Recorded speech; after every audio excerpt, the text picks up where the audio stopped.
yourself and what's your purpose of this ride? Go right ahead. Good morning, everyone. My name is Sam White. I'm here on a trip with the UNIA, the Universal Negro Improvement Association. The president, Michael R. Duncan, first assistant, Raymond Duguay. We're here as a collective 16 people from New York City to uplift our people here in Kenya. We're not here just for a safari. We're here to engage with the people that live here in Kenya, to connect with them, as well as to unify them to come aboard to the UNIA. Okay. And where are you headed to? We're headed to the safari. And what do you expect to see? I'm expected to see nature in its fullest effect. Okay, let's go. Okay, greetings and blessings, everyone. My name is Wendy Cedar, aka Nia. I am a part of the UNIA because I know that the importance of our people being together is what we need to do. His Majesty says in one of his speeches, where there's unity, there is strength. And in order for us to come together and build Africa and do what needs to be done in Africa, we have to come together as a people. So that's why I'm UNIA. We're here in Kenya, and I'm UNIA because, as you all know, I started out just like everybody else, never knew anything about being black, why we're here, what we're doing. But now I'm a UNIA member. The reason why I'm here is to get more recruits and to just let our nation get stronger. Because as we said, there's unity in strength. Now, my dear sister Keisha, do you think it's coincidental? Do you think it's just by chance that we don't grow up knowing that we're black, we're African, that black is beautiful? Well, to be honest, it's not coincidental. I guess they wanted it that way. Because I'm a Jamaican, I grew up in Jamaica, and as I said before, I only knew Marcus Garvey as a national hero. But coming around the UNIA, I really learned who Marcus Garvey was. So I guess it was by design. Thank you. Good afternoon. My name is Nigel Bennett, proud UNIA member. This is my third trip to Africa. Today we are in Kenya. We are visiting the safari, and we're not just here to enjoy the beauty of Kenya, but we are here to bridge that gap between us and the Kenyans, our brothers and sisters, and to create awareness and how important it is to work together as a family, no matter where in the world we are. And I'm hoping that we can not just engage a whole lot, but we can do some meaningful work while we are here today.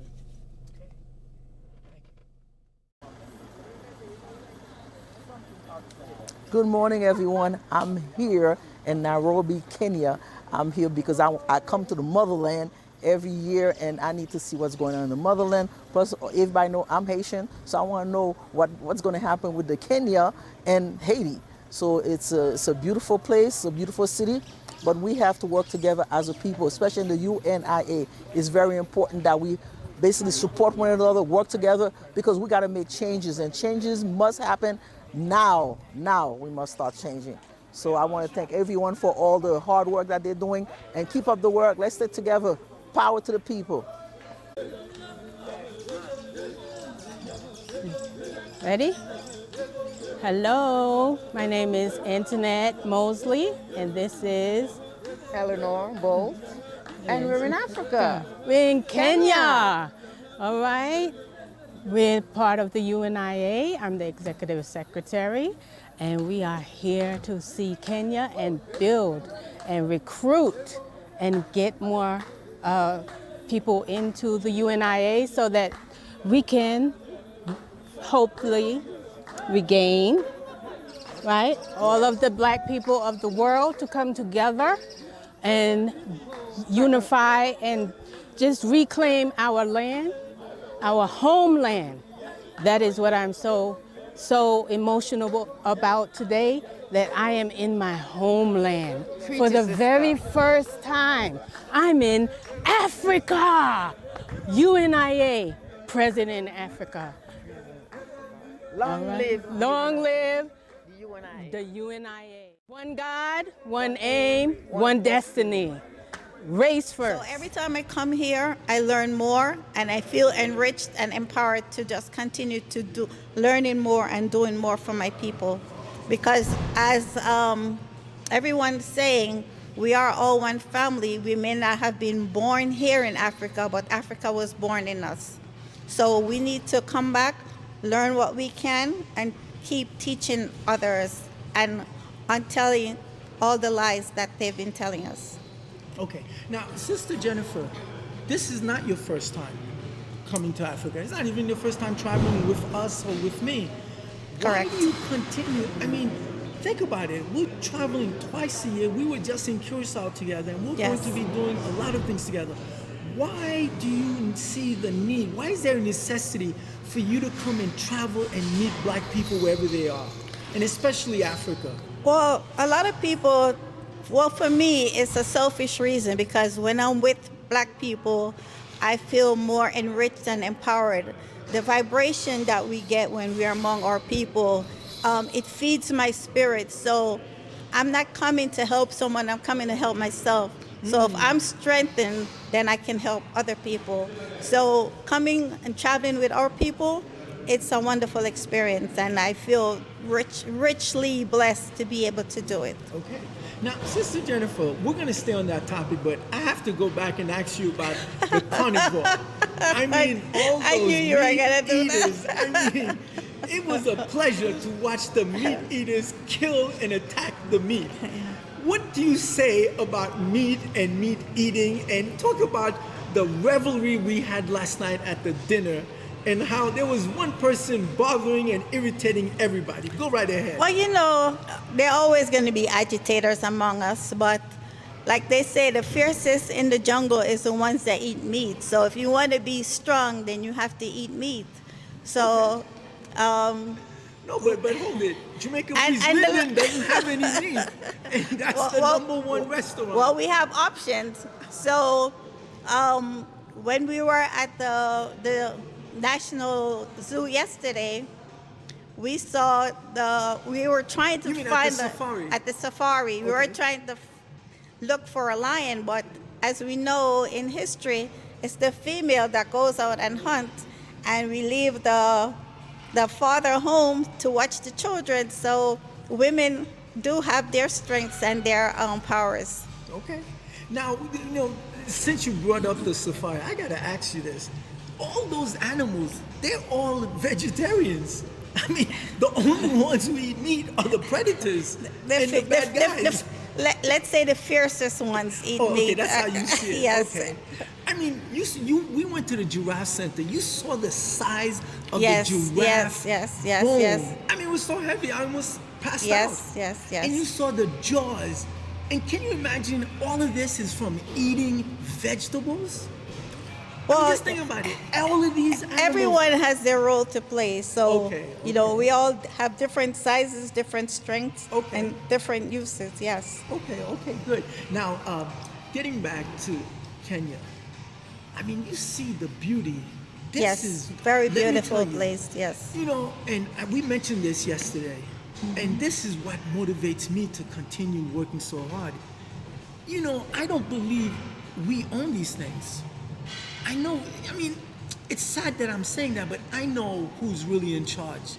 And this just refuels me like, you know what, we just gotta work twice as hard. And it only shows that Mr. Garvey and the UNIA is an absolute necessity. Extend on that for me, please. Well, that's the thing too. Africa doesn't need handouts. Africa needs investment. So if we want to make a difference, we have to invest in Africa. We can't always be looking for someone to come and bail us out. Like the sister said before, Honorable Marcus Garvey said, we have to feed ourselves. Once we continue to depend on people to feed us and to clothe us, then eventually we're going to be hungry, because you have to feed yourself. Yes. The UNIA, under the President General Michael R. Duncan, has a vision. Yes. What we're trying to do is build, develop, expand, all of that. What do you say to our listeners, our viewers? What can their role be? Go right ahead. That's what I'm saying. We all need to invest in Africa. We need to pool our resources together, just the same way Honorable Duncan said. That's how we were able to create the rock. If one person tried to do it on their own, it's going to be longer and harder to do, and it might be discouraging. But if we all have the same vision, pool resources together, we can accomplish a lot more in a shorter space of time. And when we do one industry, we can continue to build more and hire our own people who have our interests, our best interests at heart, and who have the same vision that we have and can make a difference. Okay. Now, Sister Jennifer, before we go to our next guest, I'd just like you to comment on this. You see what goes on in Africa and where we live in North America and in Jamaica also. Mm-hmm. Do you ever sit and just absorb and ask yourself,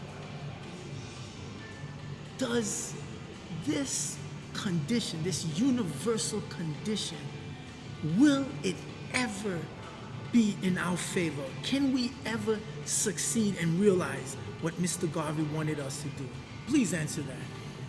It will happen if we realize that everything boils down to economics.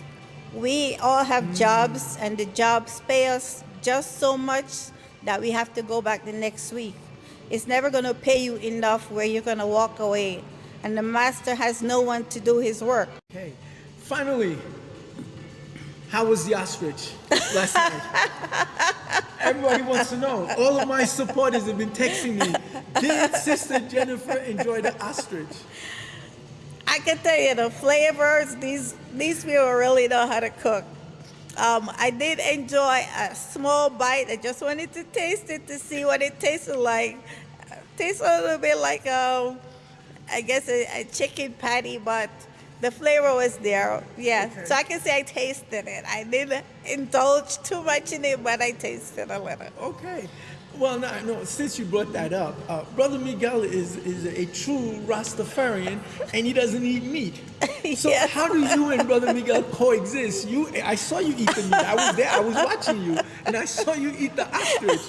And I know, and Brother Miguel was straight up disciplined. So how do you coexist? Go ahead. Well, like you said, you're gonna have differences. But the thing is, we both have to respect each other as individuals, because we do have individual personalities and likes, but bottom line is we love each other, so we're going to compromise. It's about compromise. Okay, good answer. Okay, thank you, Sister Jennifer McKenzie. And now my next guest. This is not her first time traveling with us, and not first time in Africa. You know her as the manager of the Faka Rock. We're talking about our dear sister, Keisha Ellis. Persons vacation every year, maybe every month, and they go other places apart from Africa. But I was encouraging persons to even come here even once, because the things that she taught us today, I never knew none of those things. And let me interrupt you there. When she was describing colonialism, didn't you just get so upset like you want to kill all white folks? Just to see. No, but seriously, what they don't tell you, colonialism is genocide. You cannot enter another people's country and run them, control them without brutalizing them and committing genocide. It had to be murder. You cannot do this. You cannot accomplish any of this. And just to show you, when she was talking about the schools, the hospitals, you have a white hospital, you have an Asian hospital, and then you got our hospital, or not even ours, the hospital they make for us, the schooling. And I'm thinking, but this is our land. We didn't it's not like we immigrated and went to another place. This is where we were born and raised. And in our own homeland, we're treated like this. And it's not just Kenya, it's everywhere. So as she was saying this, I'm thinking, when you're even reciting these, something should just pop into your mind. Like, really? This is evil. And, you know, we tried to explain a lot of things to her. And, you know, at one point, the President General cut in and said, you know what, just let her teach, and then we'll speak to her later. But, you know, just think about it. I'm sorry, go ahead. All right. Honestly, I really felt sorry for her because she's only explaining what she was taught. She doesn't know nothing else. Because each time we'd ask her, you know, this is not true, or we would say something like to go in the other direction, she'd only smile because she felt bombarded at one point, but then she doesn't know any better. She doesn't know anything else. I get that. And then to the point of economics, we have to remember too, who is financing the museum? If we're not financing it, we can't say what we want to say. We have to say what they want us to say. So we need to keep that in mind also. And there was a big picture, huge picture of a white Mary outside the church. And it was gifted by UNESCO. UNESCO is a big organization that claims to be to preserve our heritage, but they have deep pockets, so they will dictate what you say and the images you continue to perceive and all that. Those things are leaving subliminal messages in our minds. If you see it, you cannot unsee it. So even though you may not be remembering it, that image is But implanted over in your mind. over Yes. time, you keep getting Yes, inundated exactly. with that. That's right. Yes. Okay, good. Okay, Sister Keisha, continue about the museum. Yeah, another thing that resonated with me at the museum was that when we asked her about her salary, she said that she went to university and She's an engineer. yeah, she's an engineer and she doesn't have a job. She's volunteering. So I even further went on to say to her, then, how did you pay for your schooling? And she said, well, when you do good or when you have good grades, the government will help you. Because even when we were bombarding her, you know, telling her different things, she was very calm and she was polite and she kept on smiling, you know. And then, you know, the best part about it is she even knew what we were going to say. Yes. Like sometimes she would say, "Uh-oh, I know where you guys stand." Yes. No, but I appreciated that. I was actually treating her as a daughter because I have children. 3 of my children are older than her. So I totally enjoyed it. But, you know, the thing that just gets me, it's just, unless we do this, it will continue. You know, none of this will change unless we make this and we advocate for this. You know, the one thing I didn't get a chance to tell her is the concept of what is called the double S. You know, we need to sacrifice, and then until we can build it, we have to engage in subterfuge. Where, you know, I mean, yeah, you're being told what to do because you need this job. But you can be subterfuge. You can engage. You know, it's like when black people see each other, we're talking black. But, you know, we may exist in a white environment, but we know when we have to do certain things. And that's the only thing I didn't get a chance to inform her, but I totally enjoyed it. In the snake pit, the snakes, right? For example, when we went to the glass, we could hardly see the snakes. So a predator usually, to me, in my opinion, the predators usually hide in the shadows, right? So they're similar to human beings because the snakes, most of them I'm peering through the glass, looking, can't see them. And like when we have our enemies, that's what our enemies usually do. Hide in the shadows, then attack when we're not looking. So you mean it's like we never see the evilness of the master? He's always pulling the strings. Yes. Some of us would even fight. He's not the enemy. Meaning we never actually see him pulling the strings, but he's in the shadows. Just like the snakes today. Okay, good. Now, okay, we went to the crocodile crocodile farm. And then in the farm, there was a statue of, statue of some guy holding 2 tablets. You know, I think, I could be wrong, but there were 2 different tablets, and I think one tablet had 1, 2, 3, 4, 5, and I think in Roman numerals. And then the other tablet had 6, 7, 8, 9, 10. And then we engaged in conversation with the curator. He's a lovely young man. I mean, again, he went to school.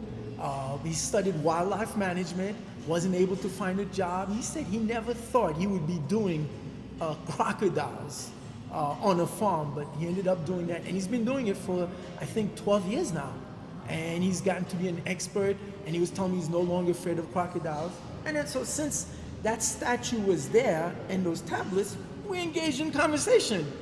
Yeah, I heard you educated him on that. We're engaging in conversation. You know, asking him, you know, Sister Keisha, just think about it. I told him, you know, I see a guy with 10, there's a tablet with 10, what do you call them? He says commandments. I said, okay, call it commandments. I asked him, which do you prefer, the 10 or the 42? And why? What the commandments? You call them what you want. I call them admonitions. You know, some people call them principles. I don't know. But, you know, what do you think? I only know the 10, but I prefer the 42. Okay. And now, what I'm would very you honest. tell our listeners that, you know, for thousands of years, we're being told there were 10, and we know there were 42, and we have proof. It's in the walls, in the pyramids, thousands, at least 1,500 years before some guy who was said to have been born in Goshen learned about those things in Mount Sinai. Well, you know, what does that say? What I'll tell my listeners to do, honestly, if you're not sure about something, research it. Because, as I said, I knew about the 40 pyramids, but I don't know about them in depth. So I can't speak on what I don't know. So, like what I usually do, I research a lot of things. If you're not sure, you can just go ahead and research it. Okay. That's what they should do. Life in America is so much more easier than in Africa. Kids here, some of them, they don't have no books, they don't have no shoes, they don't have no uniform, but yet still you're very privileged. You have games, you have clothing, you don't have to worry about anything. You go to your bed every single night with your stomach full. You get up in the morning, you just get dressed to go to school. A lot of these kids, they don't have nice, comfortable, warm beds to sleep in. And I just want to take you here so you can just see the difference between America and Africa. I said that was the final question, but I have one final one. You know, today, when President General was speaking, was addressing us, and you know, we have those big plans for July 20th in Kingston, in Jamaica, and you know, he was recently in Turks and Caicos, and he found out the minimum wage. He was in Curacao for our convention. He investigated into the minimum wage, and he absolutely knows the minimum wage in Jamaica and Liberia and Ghana. And he realizes, you know, he comes to the conclusion that, gee, the industries, the economics are not working.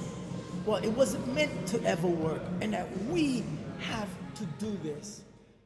Tell our listeners why they should attend, and what are we going to do? What do we expect to accomplish on Saturday, July 20th in Kingston, in Jamaica? All right, Saturday, July 20th in Kingston, Jamaica. I'm asking everyone to come out. We need the numbers because usually we have you have unity, unity strength, and with numbers we need to prove a point to the government.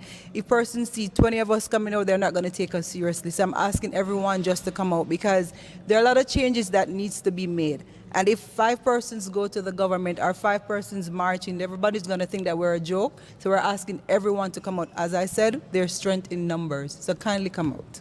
Okay, there you have it. Sister Keisha Ellis, manager of the Faka Rock, inviting you for Saturday, July 20th, 2024. This is going to be the mother of all parades ever in Jamaica. That's Saturday, July 20th, 2024.